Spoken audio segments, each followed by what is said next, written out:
Hello friends, assalamu alaikum. Welcome to my channel Ask Tamil. நான் உங்க சாய் ராஷிக். இன்னைக்கு நம்ம சேனல்ல ஒரு சூப்பர்வான சம்மர் ரெசிபி பார்க்க போறோம். இந்த ரெசிபியை தினமும் ஒரு 12 மணிக்கு உச்சி வெயில்ல குடிச்சிங்கன்னா சும்மா ஜிவ்வுன்னு சூப்பரா இருக்கும். இந்த ரெசிபி எப்படி செய்யறதுன்னு பார்க்கலாம் வாங்க.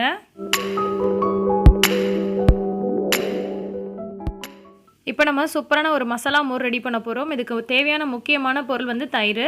தயிர் எப்பொழுதுமே இந்த மாதிரி குட்டியான மண் பாத்திரத்தில் ஊற்றி வச்சிட்டிங்க அப்படின்னு சொன்னால் தண்ணியெல்லாம் இல்லாமல் நல்லா கெட்டியாக சூப்பராக இருக்கும். இதை நீங்கள் எப்பொழுதுமே வழக்கமாக கடைபிடிக்கலாம். பாருங்கள், தண்ணியெலாம் இல்லாமல் எவ்வளோ சூப்பராக வந்து ஃப்ரெஷ்ஷாக கெட்டியாக இருக்குன்னு. அதுக்கப்புறமா இதுக்கு தேவையான பொருள் வந்து கொஞ்சம் கொத்தமல்லி தழை, பாதி பச்சை மிளகாய், ஒரு பல்லு பூண்டு, சின்னதாக ஒரு துண்டு இஞ்சி, கொஞ்சோண்டு புதினா தழை இருந்தாலே போதும். இப்போ இந்த மாதிரி ஒரு ஜார் எடுத்துக்கலாம். இதில் ஒரு 4-5 ஸ்பூன் அளவுக்கு மட்டும் தயிர் சேர்த்துக்கிறேன். ஃப்ரெஷ்ஷாக இருக்கிற தயிராக இருந்தாலும் பரவாயில்ல, அதாவது புளிச்சிருச்சுன்னா கூட பரவாயில்ல. இந்த மாதிரி மசாலா மோர் செய்யும் போது சூப்பராக இருக்கும். சில பேர் வந்து தயிர் புளிச்சிருச்சுன்னா தூக்கி போட்டுருவீங்க. அந்த மாதிரி பண்ணாமல் இந்த மாதிரி மசாலா மோர் போட்டு குடிங்க, ரொம்பவே சூப்பராக இருக்கும். இப்போ இதில் 1 டம்ளர் அளவுக்கு தண்ணி ஆட் பண்ணிக்கலாம். இதில் வந்து நம்ம 2 டம்ளர் அளவுக்கு தண்ணி ஆட் பண்ணி நம்ம கலக்கிக்க முடியும். இப்போ அரைக்கும் பொழுது 1 டம்ளர் மட்டும் நான் தண்ணி ஊற்றிக்கிறேன். தேவையான அளவுக்கு உப்பு சேர்த்துக்கலாம். இப்போ இதை நல்லா வந்து அரைச்சி எடுக்க போகிறோம்.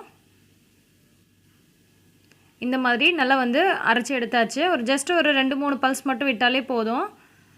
இப்போ இதில் நம்ம எடுத்து வச்சுருக்க அந்த பச்சை மிளகாயை கட் பண்ணி போட்டுடலாம். ஒரு பல்லு பூண்டை வந்து நல்லா பொடி பொடியாக கட் பண்ணி போட்டுடலாம். நம்ம எடுத்து வச்சுருக்க அந்த ஒரு துண்டு இஞ்சி சின்ன சின்னதாக பீஸாக கட் பண்ணி போட்டுடலாம். அதே மாதிரியே புதினாவையும் மல்லியும் வந்து குட்டி குட்டியாக வந்து கட் பண்ணி இதில் போட்டுடலாம்.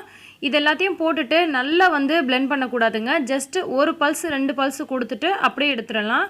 ரொம்ப நேரம் அரைப்படக்கூடாது. இந்த மாதிரி மசாலா மோர் செய்யும் போது நிறைய பேர் பூண்டு சேர்க்க மாட்டாங்க. பட் நீங்கள் கண்டிப்பாக பூண்டு சேர்த்துக்கோங்க, உடம்புக்கு ரொம்ப ரொம்ப நல்லது. பூண்டு சேர்க்கறதுனால டேஸ்ட் வந்து டிஃப்ரெண்ட் ஆகுமோன்னு பயப்பட தேவையில்லை, ரொம்பவே சூப்பராக இருக்கும். இப்போ நம்ம அரைச்சி வச்சுருக்க இந்த மசாலா மோர் கலவையை வந்து இதில் ஊற்றிடலாம். இந்த மாதிரி பார்த்தீங்கன்னா டம்ளர்லாம் மண் பாத்திரத்துலேயே இப்போ வந்து விற்க ஆரம்பிச்சிட்டாங்க. ஸோ நம்மளுடைய பாரம்பரியமான அந்த தொழிலை வந்து வாழ வைக்கிறதுக்காக ஜஸ்ட்டு நீங்கள் வாங்கணும்னு ஆசைப்பட்டீங்கன்னா இந்த மாதிரி வாங்கி வச்சுக்கலாம். உங்களுக்கு குடிக்கிறதுக்கும் சரி, பார்க்குறதுக்குமே ரொம்பவே அழகாக இருக்கும். குடிக்கும்போது ஒரு முறை இந்த மாதிரி கலந்து விட்டுட்டு குடிச்சிக்கலாம். ஏன்னா நம்ம இஞ்சி பூண்டெல்லாம் போட்டிருக்கோம் இல்லையா, அதெல்லாம் வந்து பார்த்திங்கன்னா நல்ல குட்டி குட்டி பீசஸாக வந்து நமக்கு அரைப்பட்டிருக்கும். ஸோ ரொம்பவே சூப்பராக இருக்கும் குடிக்கும்பொழுது. கண்டிப்பாக நீங்களும் செஞ்சு சாப்பிட்டு பாருங்கள்.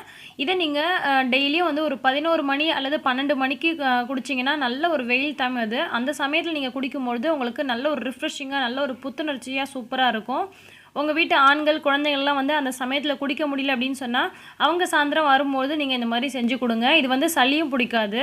சில பேருக்கு தயிர் மோரெல்லாம் எடுத்துக்கிறனால சளி பிடிக்குமோன்ற பயம் இருக்கும். அவங்க வந்து இந்த மாதிரி குட்டியாக மண் பாத்திரத்தில் தயிர் ஊற்றிக்கிட்டீங்க அப்படின்னு சொன்னால் உங்களுக்கு சளி பிடிக்கிற பிரச்சனையே இருக்காது. ஸோ அந்த வீடியோ உங்களுக்கு பிடிச்சிருந்தால் லைக் பண்ணி மற்றவங்களுக்கும் ஷேர் பண்ணுங்கள். பேக் டு பேக் நிறைய சம்மர் ரெசிபிஸ் நம்ம சேனலில் வரதா இருக்குது. அதை நீங்கள் மிஸ் பண்ணாமல் பார்க்கணும்னா ஆஸ்க் தமிழ் சேனலை உடனே சப்ஸ்கிரைப் பண்ணி வச்சுக்கோங்க. எல்லா புகழும் இறைவனுக்கே. நன்றி.